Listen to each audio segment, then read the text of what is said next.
말씀 읽었는데 내용인즉 이런 내용들이죠. 소재와 전제를 어떻게 해야 되는지, 그리고 처음 익은 열매 곡식가루를 어떻게 드려야 되는지, 부지 중에 죄를 범했을 때 그러나 고의로 죄를 범하면 어떻게 되는지, 안식일을 범한 사람이 또 등장을 하게 되고, 그리고 마지막으로 계명을 지키기 위해서 옷단 귀에 다는 술에 대한 내용이 오늘 쭉 말씀 가운데 나와 있는데, 이 말씀에서 중요한 게 뭐냐면 저는 그거 같아요. 15절, 16절 말씀을 보면 이런 말씀이 있습니다. 제가 한번 읽어드릴게요. 회중 곧 너희에게나 거류하는 타국인에게나 같은 율례이니. 그 16절도 한번 읽어볼까요? 16절은 같이 읽어볼까요? 너희에게나 너희 중에 거류하는 타국인에게나 같은 법도 같은 규례이니라. 아멘. 하나님의 법은 절대적인 것이라는 것. 그래서 상황이나 사람에 따라 바뀌는 게 아니라 또한 하나님의 나라가 건설된 이 가나안 땅은요, 누구에게나 열려져 있다는 것을 동시에 보여준다는 거예요. 이스라엘 백성들뿐만이 아니라 이 지금 얘기에 나와 있지 않습니까? 너희 중에 거류하는 타국이나 다 같은 법도라는 거예요. 그러니까 하나님의 나라는 누구에게나 열려져 있다는 거죠. 이런 점에서 이방인들도 이스라엘 그들과 함께 거주하면 이스라엘이 누리는 신적 혹은 영적인 특권을 함께 공유할 수 있었다라고 해도 무방할 거라는 거죠.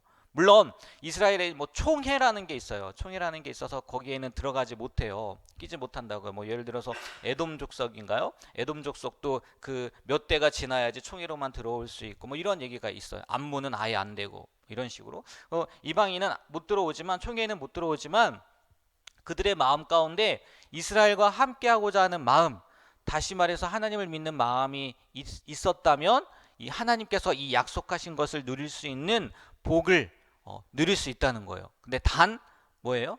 여호와께서 정하신 법규를 온전히 지켜야 된다는 거죠. 같은 법도, 근데 같은 규례니까 그들이 그 안에 이미 들어왔지만 하나님이 주시는 복, 하나님의 은혜를 누리기 위해선 그들도 어떻게 해야 된다고요? 그 법을 지켜야 된다는 거예요. 오늘 말씀에 나온 뭐 소제나 아니면 또 이스라엘 제사, 그리고 절기들, 이런 것들을 같이 지켜야 한다는 거죠. 그리고 그 요건을 반드시 충족시켜야만 그 율법에 이 기록되어 있는 뭐 보장 아니면 혜택, 이런 것들을 누릴 수 있었다는 거예요.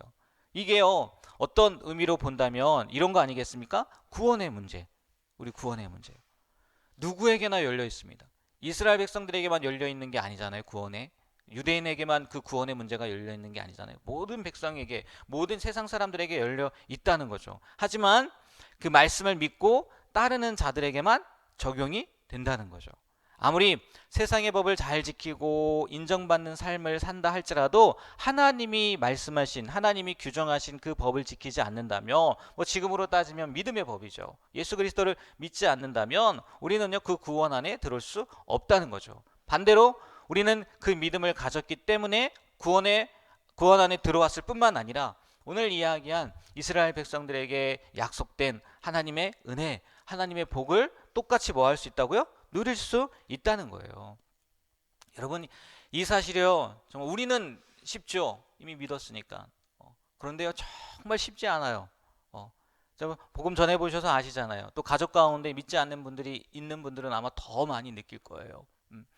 바라기는 우리가 기도하면서 하나님, 이 법이 우리에게 너무나 쉽게 다가오는데, 물론 그 법이 쉽다고 해서 삶도 쉬운 건 아니지만 나중에 말씀드리겠지만, 아직도 이 법을 믿지 못하는 그런 많은 우리 가족들이 있는데, 그분들에게도 이 믿음의 법이 쉽게 다가올 수 있도록 해주세요 라고 기도하는 하루가 되었으면 좋겠어요. 네, 다음으로요, 처음 익은 곡식가루, 이렇게 떡을 거제로 드리는 말씀, 그 내용이 나오는데, 그러니까 이건 뭐 이미 출애굽기 23장 19절에요. 하나님께서 말씀을 해 주셨어요. 내 토지에서 처음 거둔 열매 가장 좋은 것을 가져다가 너희 하나님 여호와의 전에 드릴지니라. 뭐 첫 열매 드리라는 건데, 뭐 이거 잠깐 얘기하면 이 첫 열매, 이 첫 곡식의 열매는 예수님을 상징한다는 거예요. 부활의 첫 열매가 되신 그 예수님을 상징한다. 뭐 그래서 그걸 드리면서 뭐 지금이야 그런 건 없지만 이 당시에도 뭐 예수님에 대한 얘기는 없었겠지만 나중에 후대에 이 첫 열매를 드리면서 이거는 우리의 구원자 예수님을 상징하는 거구나라고 이렇게 생각을 했다는 걸만 아시면 될 것 같고, 다음으로 22절 31절 이 말씀인데요. 그 내용을 보면 부지 중에 죄를 범했을 때거든요. 그러니까 22절 말씀에 보면 너희가 그릇 범죄하여 라고 나와 있는데, 이걸 쉬운 성경을 보니까요, 나 여호와가 모세에게 준 이 명령을 실수로 지키지 못했을 때의 법이에요. 십계명을 주신 것도 마찬가지겠지만 이 세상 어떤 사람도요, 율법을 온전하게 지킬 수 없잖아요. 하나님도 아신다는 거죠. 그래서 실수로 죄를 지었을 때는 어떻게 해야 되는지 알려주신다는 거예요. 근데 문제는 뭐예요? 문제는 고의로 그 하나님의 법을 지키지 않았을 때가 문제라는 거죠. 아무리 오래 또 길이 참으시는 하나님이시라도요, 제가 말씀드리지 않습니까? 끝까지 참으시진 않거든요. 오래 참으세요. 길이 참으세요. 그러나 끝까지 참지는 않으세요. 30절 말씀에요, 고의로라는 표현이 있잖아요. 여러분 그냥 단순하게 그냥 내가 알면서 지었어 이렇게만 생각을 하잖아요. 그런데 이거를요 찾아봤더니 이 의미가 있더라고요. 고의로라는 의미는 의지적이고요. 뭐 이거는 뭐 이해가 될 것 같아요. 의지적. 내가 알면서도 지은 거예요. 그리고 공개적으로 하나님의 뜻과 건의에 적극적으로 대항하는 행동이라는 거예요. 그러니까 혼날만 하죠. 벌받을만 하죠. 이런 사람은 어떻게 된다고요? 그의 백성 중에서 끊어진다는 거예요. 그래서 그런지 이 고의로, 그러니까 부지증과 고의로 지은 죄 다음에 이어지는 내용이 뭐예요? 안식일에 나무하는 사람, 그 사건이 나오는 거예요. 예전에 저는 이 말씀을 보면서 왜 이 사람은 안식일에 나무를 했을까라는 생각을 했거든요. 그러면서 저 나름대로 정의를 내리길, 첫 번째는 아마 게을렀기 때문에 그랬을 거야. 평일에 했어야 되는데 평일에 게을러서 안 한 거예요. 두 번째는 이 생각, 욕심 때문에 그런 거 아닐까? 왜? 남들 다 안 할 때 나아가봐요. 경쟁 상대가 없잖아요. 욕심 때문에 그런 건 아닐까? 라는 생각을 하게 되고, 또 하나는 그거죠. 하나님의 말씀을 믿지 않아서 뭐 안식일에 나간들, 뭐 이런 생각들을 한 적이 있는데, 오늘 말씀에 그 앞뒤 문맥을 살펴보면요, 이 안식일에 나무를 하러 간 사람은 아마 어떻게 해요? 부지중이 아니라는 거죠. 고의로, 의도적으로, 또 공개적으로 하나님의 말씀을 어긴 거라는 거죠. 그러니까 하나님이 그를 어떻게 해요? 말씀대로 죽이라고 하죠.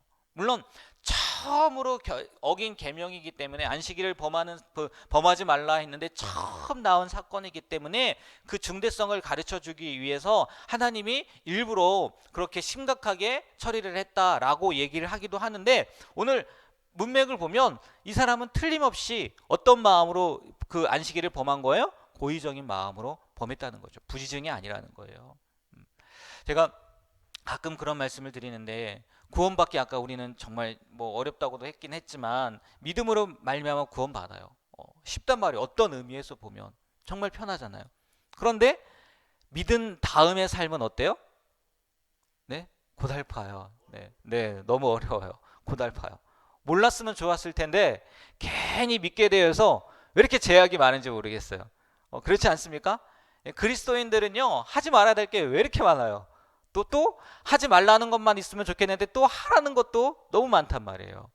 그래서 어떤 경우에는요, 이런 얘기도 들어요. 교회를 가기 싫대요. 왜?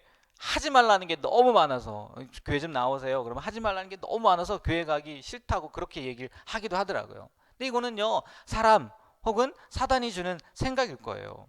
예수님은요, 분명히요, 요한복음 8장 32절에요 이렇게 말씀하셨어요. 뭐라고 말씀하셨는지 아십니까? 진리를 알지니 진리가 너희를 자유하게 하리라.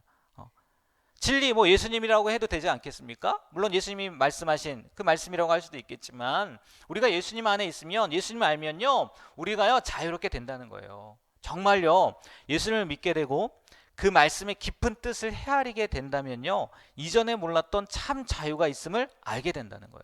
무슨 얘기냐? 과거에는요, 율법에 얽매여 살았고요, 왠지 모를 불안감에 살았다면, 그거 아세요, 여러분?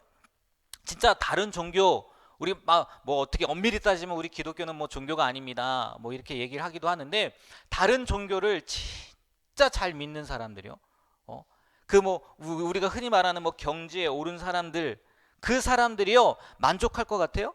자유가 있을 것 같아요? 아니요, 자유가 없어요. 자유가 없어요. 왜? 자신의 힘으로 할 수 없다는 걸 알거든요. 자신의 힘으로는요, 완전해질 수 없다는 걸 알거든요. 아무리 선하게 살려고 해도요, 내가 아무리 정직하게 살려고 해도요, 이 자체로는요, 악하단 말이에요. 그렇기 때문에 자기 자신의 내면을 돌아보면 거룩할 게 없거든요. 그렇기 때문에 늘 불안할 수밖에 없는 거예요. 진짜 제대로 믿는 사람이라면. 그러나 예수님은요, 그렇지 않잖아요. 우리가 믿음으로 말미암아 참 자유가 왔다는 거예요.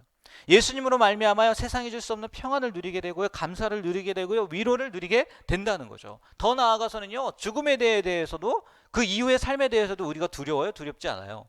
두렵지 않다는 거죠. 여러분 어떠세요? 그 자유 가운데 살고 계십니까? 아니면 불안함 가운데 살고 계시냐는 거예요. 율법에요, 너무 얽매여 살 필요가 없어요. 율법보다 중요한 건 뭐예요? 하나님이에요, 하나님. 하나님은 우리가 율법을 완성하신 예수님 안에서요, 자유로운 삶을 살길 원하신다는 거죠. 예수 안에서요, 자유롭게 사셨으면 좋겠어요. 얽매여 살지 않았으면 좋겠어요. 예수님이 주시는 참 자유, 오늘 말씀처럼 진리를 알지니 진리가 너희를 자유롭게 하리라, 이 자유를 누리며 살게 되는 우리의 삶이 되길 주님의 이름으로 축복합니다. 네. 또 마지막으로요, 하나님께서 이스라엘 자손들에게 옷, 단, 귀에 술을 만들고, 이게 끈 같은 거지 않습니까? 청색끈을 그 술에 더함으로 하나님의 모든 계명을 기억해서 준행하라고 이렇게 말씀을 하세요. 무슨 얘기겠어요? 구별된 백성으로서 거룩한 삶을 살게 하기 위한 하나의 방편일 거란 말이에요. 누구나가 이 수를 보면서, 그 단을 보면서 하나님께서 이렇게 말씀하셨지. 스스로도 마찬가지고 다른 사람도 마찬가지고, 계명을 기억하며 행하게 하려고 그런 행위를, 그런 도구들을 달았을 거란 말이에요. 이스라엘 백성들에게는 하나님께서 이런 방법을 가르쳐 주셨단 말이에요. 그러면 우리는요, 어떻게 구별된 삶을 사시냐는 거예요.